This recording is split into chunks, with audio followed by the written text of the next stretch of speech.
Hi friends, તો આજે એક યુનિક એવી રેસીપી બાય ફ્રેશ ફિસ્ટ આપણે અલગ જ એક એવી રેસીપી બનાવીશું ને કે તમે એકવાર બનાવશો ને તો કોઈ પણ કહેશે કે આ કઈ રીતે બનાવી ને વીકમાં 2 વાર બનાવીને તો ચોક્કસ ખાશો. તો ચાલો જોઈ લઈએ આપણે કટકી ડુંગળીની કઢી બાય ફ્રેશ ફિસ્ટ. એકદમ યુનિક છે, તો જરૂરથી બનાવજો. અહીંયા 2 ચમચા આપણે તેલ મૂકી દઈશું ને તેલને બરાબર આપણે ગરમ કરી લઈશું.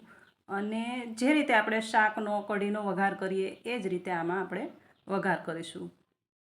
અને અહીંયા છાશ લીધેલી છે જે એકદમ ખાટી છે. ખાટી છાશની અંદર 2 ચમચી મેં બેસન એડ કરી દીધું છે. અને આને એકદમ મિક્સ કરી લઈશું. તેલ ગરમ થાય એટલે થોડી એવી રાઈ, જીરું, હળદર અને હિંગ એનો આપણે વઘાર કરીશું. તો એકવાર ચોક્કસથી બનાવજો ને, તમારા ઘરના જ મસાલાથી બનીને તૈયાર થશે ને એકદમ યુનિક છે. ખાવામાં એટલું ટેસ્ટી છે, મતલબ બાજરાના રોટલા સાથે પણ ચાલે, ભાખરી સાથે પણ ચાલે, પરોઠા હોય કે રોટલી હોય, કોઈ પણ સાથે તમે આને સર્વ કરી શકો અને એકદમ ટેસ્ટફુલ બનીને તૈયાર થશે. તો કઢી તો આપણે ઘણી બનાવીએ છીએ. મને થયું કે આ ઓનિયનની આપણે કઢી બનાવી લઈએ. તો હવે આમાં આ નાની નાની કટકી કરેલા જે ઓનિયન છે એને આપણે એડ કરી દઈશું અને આને બરાબર આપણે મિક્સ કરી લઈશું અને એકદમ તેલ છૂટું પડે ત્યાં સુધી સોતે કરી લઈશું.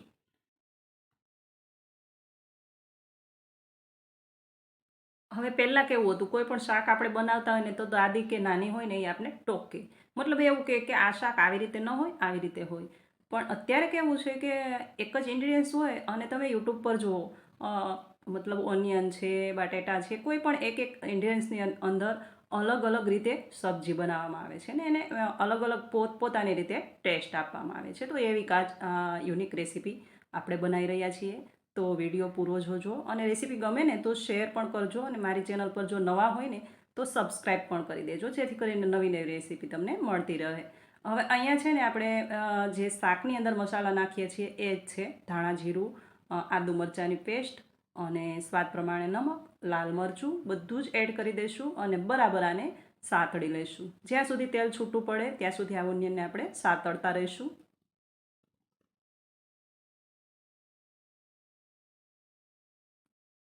તો છે ને એકદમ યુનિક, મતલબ ખાવામાં પણ એકદમ ટેસ્ટફુલ રહે અને બનાવવામાં પણ એકદમ ઇઝી રહે. એ રેસીપી જો બની જાય ને તો ફટાફટ બની જાય ને આપણો ટાઈમ પણ બચે. હવે આ છાશમાં 2 ચમચી આપણે બેસન મેળવેલો એને આપણે મિક્સ કરી લઈશું અને આની અંદર આપણે એડ કરી દઈશું અને ત્યાર પછી થોડું ચલાવી લઈશું.